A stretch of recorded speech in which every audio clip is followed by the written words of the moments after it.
diri sendiri. Ya, contoh namanya.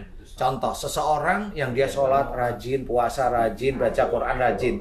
Tiba-tiba kalau dia tahajud, dia ada yang ngomong, ngapain kamu sholat? Terus maki-maki Allah mamanya. Nah, itu dari mana? Coba ceritain itu. Itu siapa itu yang ngomong begitu?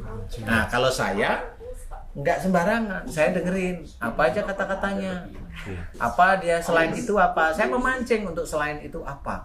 Selain memaki itu apa? Enggak cuma memaki, Ustaz. Kalau sholat sunnah tahajud, sholat duha, iya. Sama apa? Nunjuk-nunjuk juga tadi ya? Ada, tapi ada kalimat-kalimat tertentu yang ini dajjal gitu loh Pak Haji. Lupa saya tadi, tapi saya langsung saya lihat dengerin omongan, karena omongan itu yang bisa saya mendeteksi dulu ini siapa yang di dalam itu. Ini dukun atau ini jin atau ini ilmu atau ini. Kalimatnya saya dengerin dulu kalimatnya. Saya urut aja. Kamu sering menghancurkan saya. Nah, kalau waktu itu ketahuan langsung. Kamu sering menghancurkan. Saya nggak mau ketemu sama kamu, masih diem ini. Karena kamu sering ngancurin saya. Nah, dajjal. Dah langsung ketemu saya. Oh, ini dajjal.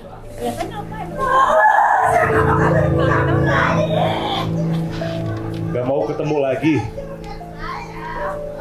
Gak mau ketemu lagi. Kamu sudah menghancurkan saya. Kenapa? Gak mau ketemu kamu lagi. Ya, terus? Kamu yang sudah sering menghancurkan saya. Ah, ini dajjal berarti. Kenapa kau selalu bantu untuk keluar?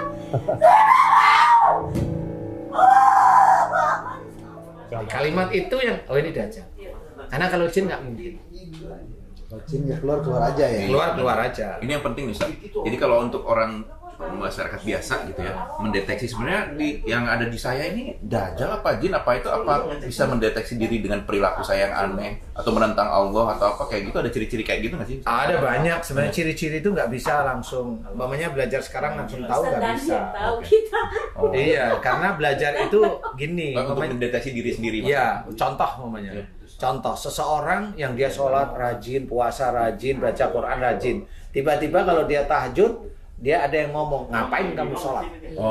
Terus maki-maki Allah mamanya. Nah, itu dari mana? Coba ceritain itu. Itu siapa itu yang ngomong begitu? Nah, kalau saya nggak sembarangan, saya dengerin apa aja kata-katanya. Apa dia selain itu apa? Saya memancing untuk selain itu apa? Selain memaki itu apa? Enggak cuma memaki, Ustaz. Kalau sholat sunnah tahajud, sholat duha, iya. Sama sholat biasa, enggak di sholat biasa, tapi sholat tahajud itu sudah mengerucut di titik. Biasanya di tahajud ya. Enggak biasa.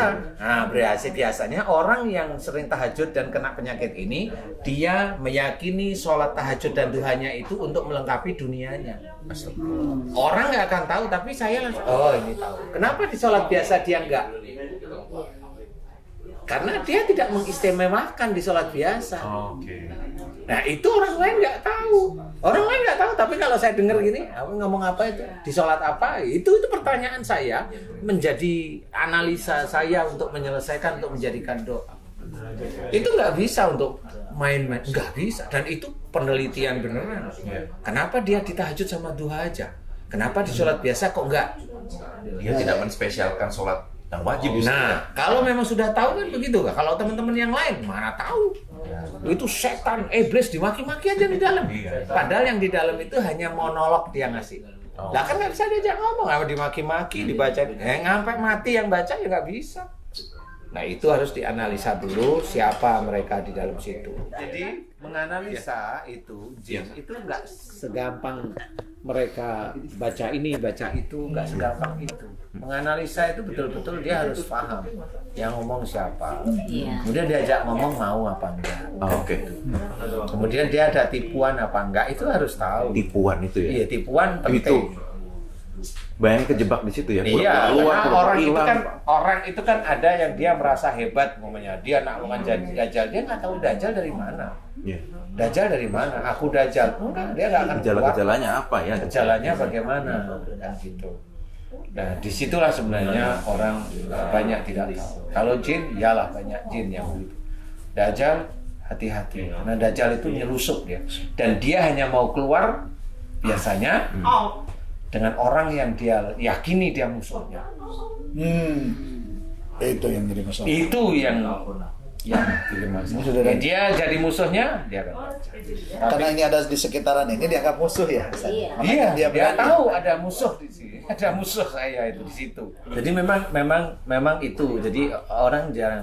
Kalau dia bercerita tentang Dajjal, kalau memang dia nggak pernah bersentuhan dengan anak buahnya, ya nggak akan tahu. Karena dia penuh tipuan. Enggak, aku mau keluar aja. Enggak, itu bohong. Kalau saya sudah bohong.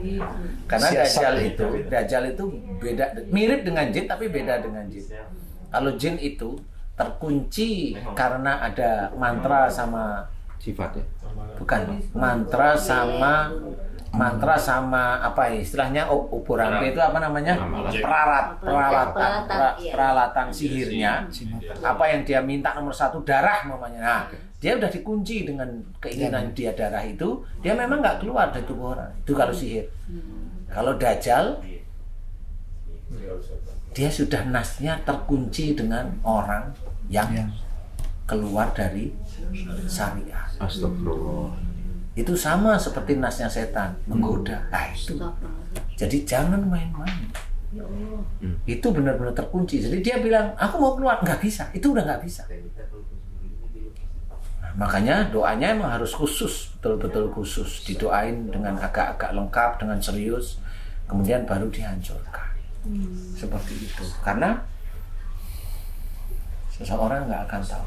Dajjal itu kan susah. Kemarin saya doain sempat mungkin agak ngumpet juga Ustaz. Dia diam gitu. Diem aja, kalau memang diam. bukan lawannya diem aja, paling marah-marah biasa. Iya, sempat ngumpet nggak ini lagi gitu.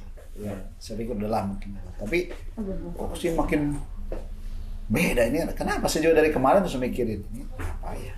Nggak biasa-biasanya marahnya itu lumayan lah. Gitu kan. Kalau di nasihat itu Kayak gimana? Kan lupa namanya juga kesuripin. Kalau begitu kita kayak blank ya? Iya. Kayak bukan diri kita Ustaz. Iya. Saya sadarin tapi kayak ngelayang gitu. Nah, yang paling nanti untuk memudahkan biar tidak blank itu ada Iya. kuncinya. Kalau ada orang bicara, siapapun belajar untuk mengerti, jangan belajar untuk ngomong. Nah, kalau biasa belajar ngomong, biasanya nanti kalau udah kena sihir masuk atau jin masuk ke blank terus.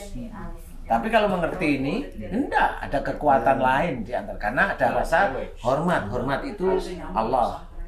Ada rasa menghormati, menghargai itu Allah karena Allah. Nah itu biasanya ya nggak terlalu tertembus banget lah. akhlak. Ustaz kalau doa saya mohon ampunnya apa ya? Ya udah mohon ampun sehari-hari sama menyenangkan suami aja. Itu susah.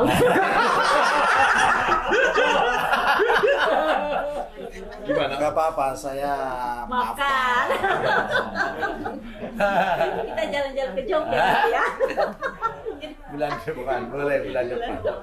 Insya Allah lah. Biar COVID-nya biar Iya. tenang dulu lah. Saya minta ampun aja Ustaz ya. Saya kan nggak tahu dosa yang mana itu ya. Minta ampun aja semuanya Ustaz. Atau ada khusus. Sebenarnya saya itu kadang-kadang sering nyeletuk kalau mohon ampun. Iya. Mohon ampun kepada Allah Ta'ala kalau kita sering melanggar apa firman-firman Allah yang ada dalam Quran sejak akhir balik hingga akhir itu doa paling lengkap. Itu doa paling lengkap. Doa itu tidak diajarkan secara hadis ini baca ini umpamanya. Enggak, tapi itu lengkap. Karena kita mau doa selewat mana, kurang aja ya. Yang lengkapnya yang Iya itu. itu ya. Iya.